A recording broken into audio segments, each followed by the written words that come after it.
Welcome to another Enrichment with the Gifted Guy. What I'm going to be teaching you today is how to make chocolate chip cookies. But not just any chocolate chip cookies. These are my awesome chocolate chip cookies that I've been making and refining for years and years until they have become a family tradition and where people are asking for these because they stand out from regular chocolate chip cookies. So a couple things. First off, if you're going to attempt this, make sure you get permission from your parents to use the stove and other things in the kitchen, or ask help from them so they can help you with the stove and other things in the kitchen. You may not know where some of these ingredients are. All the ingredients that you need are pretty common household ingredients. The only thing that you may not have are chocolate chips. So you would need whatever flavor of chocolate chip that you want. There's semi-sweet, there's dark chocolate, there's milk chocolate, there's all sorts of different ones. So you would get the ones that you enjoy the most. Other than that, most of the ingredients, which I'll go over here shortly, can be found in your home. So you don't have to go out and make a special trip to shop. So what we'll do is I'm going to show you the recipe for these cookies and how I alter that recipe, and then I'll take you through the whole baking method. For my cookies, I use the original Nestle Tollhouse chocolate chip cookie recipe that can be found on every bag of Nestle Tollhouse chips that you get. And so you can see here the basics of it. You need 2.5 cups of flour, 1 tablespoon baking soda, 1 tablespoon salt, 1 cup or 2 sticks of butter, 3/4 a cup of granulated sugar, 3/4 a cup of packed brown sugar, 1 tablespoon of vanilla extract, 2 large eggs, 2 cups of Nestle Tollhouse, and 1 cup of chopped nuts. This is the recipe that I showed you before, and I do change a few things. So one thing I change is I do not use 2 1/4 cup. I raise mine to 3 cups, and that because what this does is makes it a little more fluffy, and it makes it perk up a little bit more. So I do use 3 cups instead of the 2 1/4 suggested. The other couple of things I alter is this calls for a teaspoon of vanilla extract. I actually use a tablespoon, and because I think vanilla adds a lot of flavor to it, and so I have a bigger amount of vanilla. Instead of the 2 large eggs, I'll use 3 of these. The reason being because I'm adding more flour, I need more wet ingredients to mix up the dry ingredients. And so that 1 extra egg makes a big difference. And then down here where it says 2 cups of semi-sweet, I also add milk chocolate morsels as well. I think the combination of the semi-sweet and the milk chocolate is really good. And then I do not include the chopped nuts in mine because I do not like chopped nuts. So I leave them out of mine. So that's how I alter the recipe to make my awesome chocolate chip cookies. You might find when you're making your own that you may alter here and there to benefit your own taste. So some people don't have like a ton of salt, so they may only do half of a teaspoon for that. It may be that you like a lot of sugar, so you'll up your 3/4 cups of sugar to a full cup. And so you just play with it and you find what works best for you. For your ingredients, you definitely might have different types of morsels. You might have white chocolate. You might add some of my family likes macadamia nuts, and they'll add that to it as well. And so those are how you can kind of alter the ingredients. Here are all the ingredients that I'm going to need to make my cookies all laid out. The first thing I'm going to want to do though before I start messing with any of the ingredients is I want to make sure to preheat the oven, because the logic being that the oven needs time to be heated, and so the time spending putting all the materials together can be spent preheating the oven, so when you have the ingredients together you can just stick them in the oven. So I'm going to preheat my oven to 375 and get it started. So the ingredients that we're looking at here are our flour, which we have right here.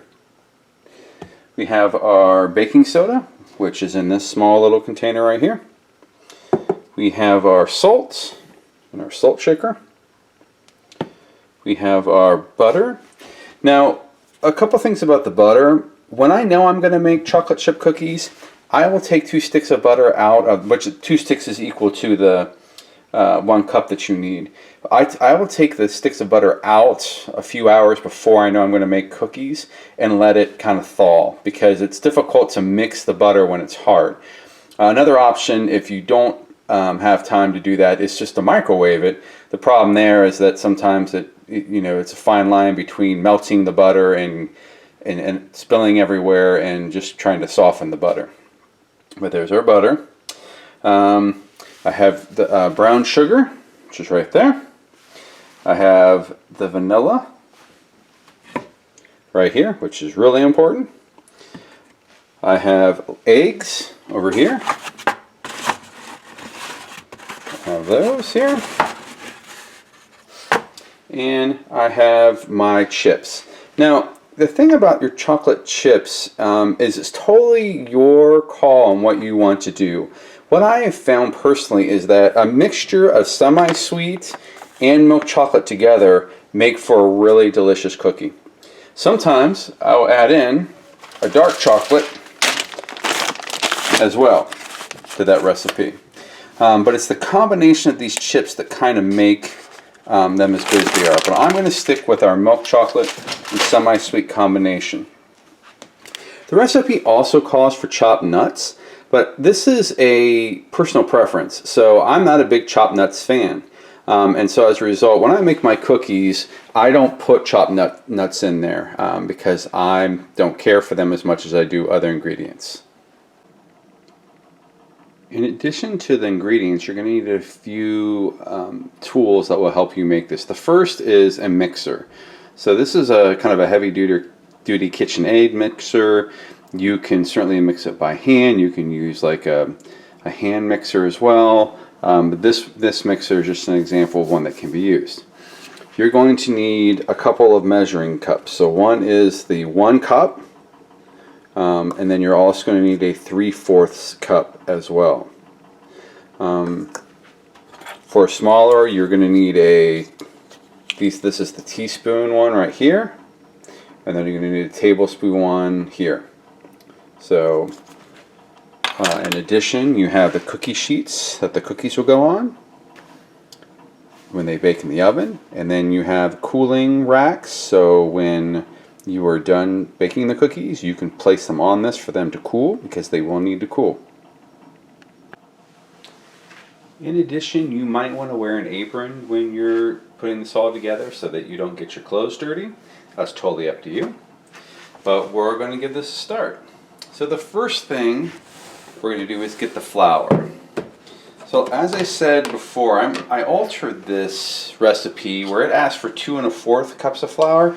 I go with a full 3 cups. And the reason being is it makes them really fluffy. So I have 1,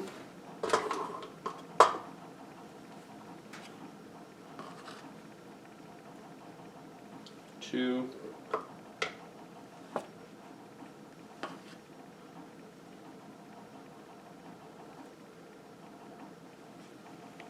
3.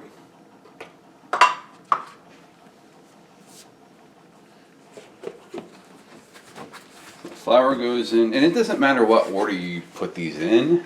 I just follow the order that it gives it on the recipe. The second thing it asks for is a teaspoon. So the teaspoon is represented by the TSP. That's teaspoon. So we're going to take our baking soda. Baking soda just helps anything to rise. So we just do 1 teaspoon. And that goes in there. And then that is followed by a teaspoon of salt. So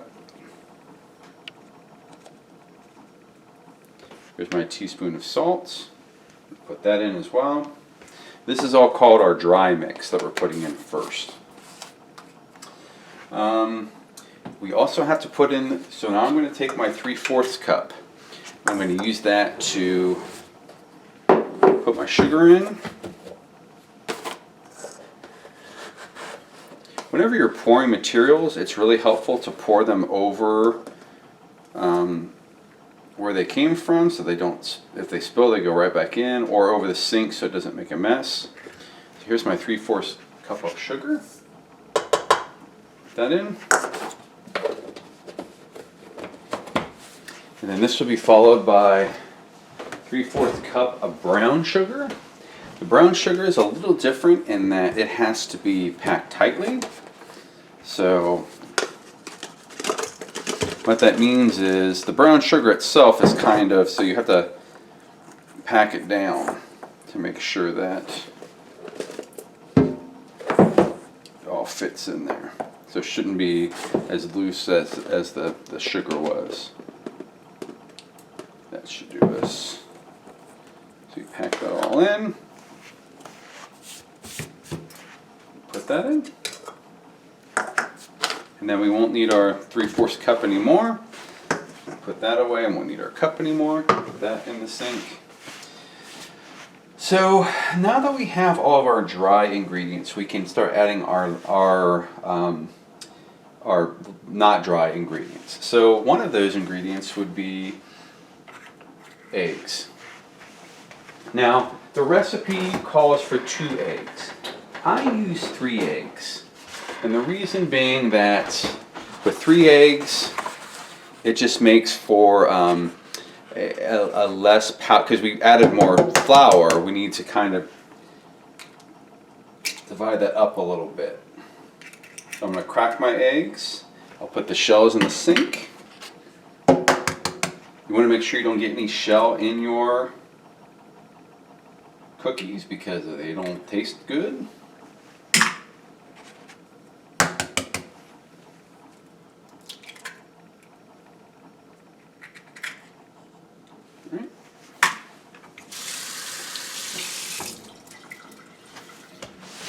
So there are my eggs.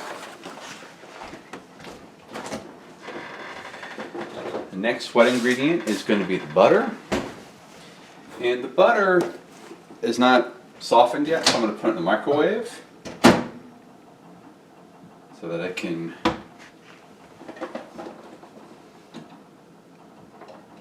get a little soft.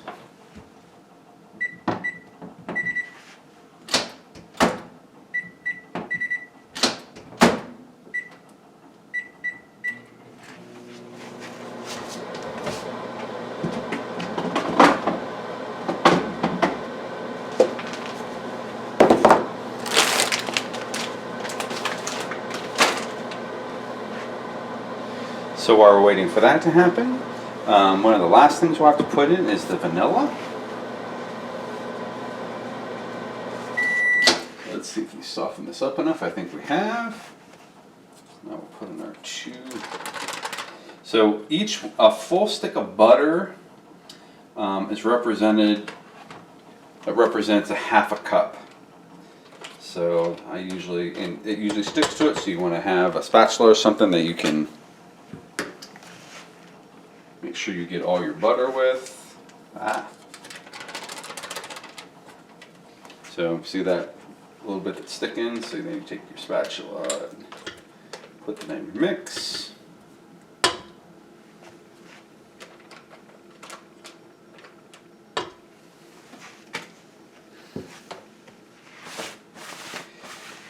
And then our last is our vanilla. The recipe calls for 1 teaspoon. I up it to 1 tablespoon. I think the vanilla gives it a little kick, so I like to have mine. So I'm pouring it over the actual bowl itself, and that way, if it spills, then I can put my measuring in the sink. So then what you do is once you have all these ingredients in that you need, you mix them up. You want to start out slow. If you start out too fast, it's going to spill everywhere. So I start kind of slow and let it mix a little bit. And then once it's mixed a little bit, I speed it up. The last ingredient we have to add are the chocolate chips. And it calls for 2 cups of that. I just kind of eyeball it. In my opinion, you can't go wrong with having too many chocolate chips. So then I just pour in what I think we might need.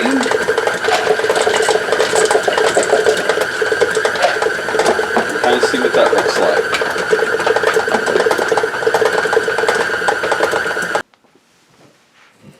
So this is what our finished cookie dough looks like.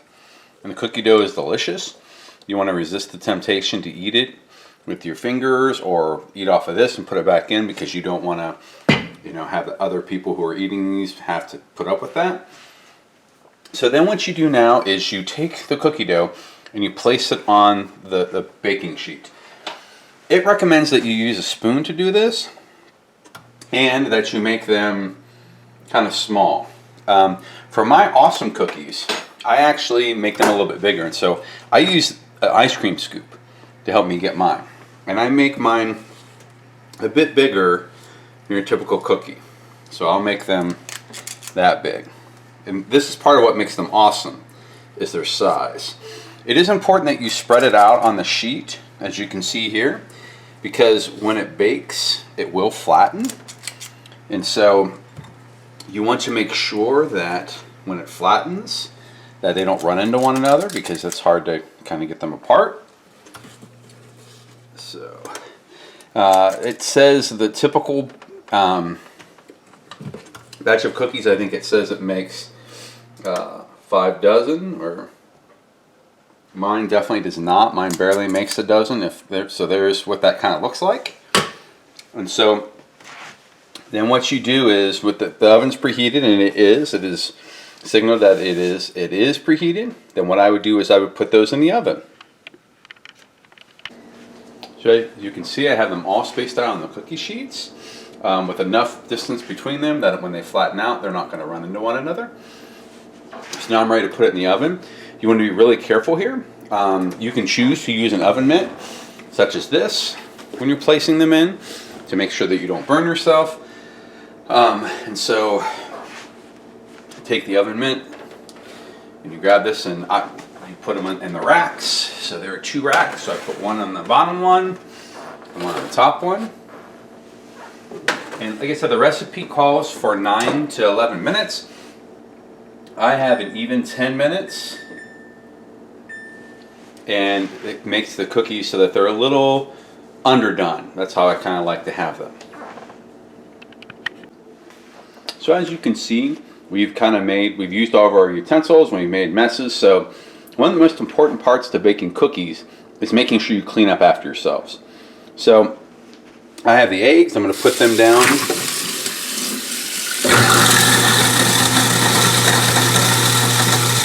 And grind those up. I'm going to take my butter that I used and throw that in the trash.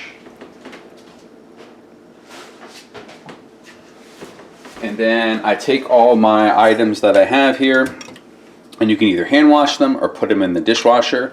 But what you don't want to do is leave a dirty dish, a sink full of dirty dishes for someone else to have to clean up. All really good cooks clean up after themselves. And so it's really important that you make sure you do that.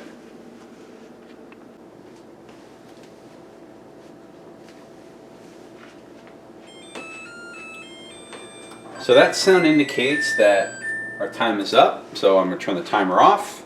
I'm going to get my trusty oven mitt. I'm going to pull these out. And like I said, you can see they're not quite perfectly brown. They're a little underdone, which is how my family and I have come to like them. They certainly shouldn't be liquidy, but mine are a little underdone. If you like to do yours a little crisper, a little less mushy, then you might want to set your timer for 11 minutes, and then you kind of eyeball whether you think it's done or not. So now what we're going to do is we're just going to let these cool for 10 minutes. So I'm going to turn the oven off. I'm done with my oven. I don't need that anymore. But I need to let these cool. So what I'm going to do is I'm going to set a timer for 10 minutes. And I'm going to let them cool. And you don't have to set a timer for the cooling. You can just kind of get a feel for how much they have to cool. But I set a timer just to remind me, because otherwise I tend to forget. So once your cookies have cooled, then you need to put them on your cooling racks. And I know that seems weird that you're putting them on cooling racks after they've cooled, but the thing about it is if you try to take them off the baking pans too quickly, they break apart and they don't work. So a good rule of thumb that you have waited long enough is that you can touch the pans that you were baking with without it being hot anymore. So then you just take a, like you see here, and you just kind of work it out from underneath. You place them on the cooling racks like this, and then you separate it if they did happen to go together. Those did, and then you will leave them on these cooling racks until they cool even more, because if you try to eat them now, they're just going to fall apart. So we'll take a look at our finished cookies when they are completely cooled. Here you have it. The final result are this plate full of delicious chocolate chip cookies, and they're quite awesome. You can see how large they are. So to make sure that you ask parents' permission before you start to cook, make sure you clean up after yourself and enjoy the cookies.